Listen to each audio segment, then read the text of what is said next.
First, another great project from you. And I think one of the things I really appreciate about this project, like in Soul Food, I mean, where Makai wasn't the biggest actor at that time. Now, you took a lot of chances on a lot of young talent in this film, and I love the diversity of it, and I love the story you brought.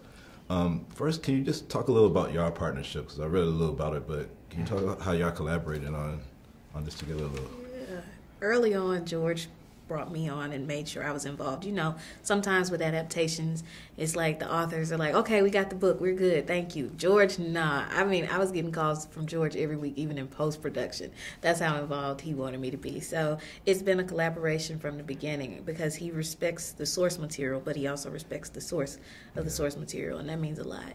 And I know Oscar Grant was like his story was one of the stories that inspired this, but along the way, there's been so many hashtags, tragedies that we've had since. And did y'all implement any of that into the story as like kind of a living? Well, I think it was early on, like in the book, you know, there were certain, you know, individuals that we had to get rights to, you know, like Eric Gardner, Sandra Bland, you know, Emmett Till. This was already in the book, so I had to talk to, I talked to Angie. I feel like let's honor that. And then by honoring that, you know, you can't just put anybody's picture in the film. You got to get the rights and you got to call the family.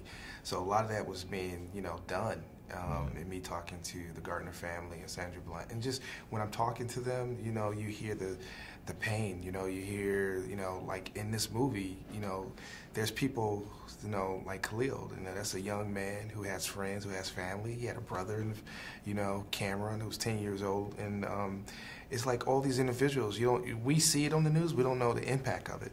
And just getting the rights to Emmett Till and the Emmett Till estate granting that, it makes you feel how real it is and tells you that we're on the right track and trying to tell the right story. Trying to make some sense out of it. It's thug life. The hate you give little infants. F's everybody. I know what it stands for. What do you think it means? I think it's about us. Us who? Black people, poor people, everybody at the bottom. Right, you want it?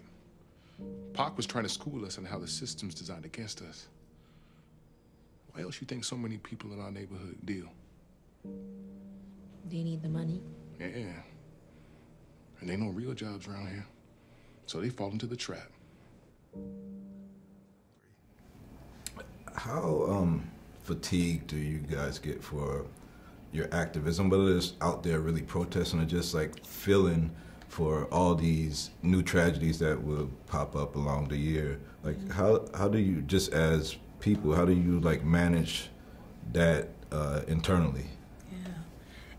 It's something I deal with a lot because I go and talk to a lot of kids, and they always ask me that similar question, like, how do I keep going with all of this? It's something every week, and I tell them we have to remember this is a marathon, not a sprint. We have to take it one thing, one day at a time, and we have to take care of ourselves first and foremost. I think self-care is one of the biggest forms of resistance because they expect us to be ragged. They expect us to get too tired to keep going. So we have to take care of ourselves first, and we have to love ourselves first. And that love for ourselves will manifest into the work that we do. So that's what I tell young people all the time. Keep going, but take your time with it. Yeah, and lastly, how important do you think it is that school children get to go out and see this movie and get this message? I think it's very important. I mean, Angie can talk a little bit more about it. I just remember when I was a young kid, and I was telling Angie, like, in the 80s, S.E. Hinton had The Outsiders. I remember my whole school went. And I saw The Outsiders, and I liked it, really did. But, I was like, okay, how does this relate to me? But I like it. But it didn't really I didn't have that experience because I didn't grow up in the 50s and 60s. So I think it's very important now that the book is really based off young individuals, black and white, and it's dealing with today and is relevant. So I think we made the movie for them. But I made it for adults as well because I think young kids are smart. It don't have to be dumbed down, or it could be just as intelligent because I think kids can have that. Well, thank you guys for your time, and I hope y'all have more collaborations. This is going to be a powerful project. Thank you. Appreciate it. Thank you. Thanks, sir. Thank you.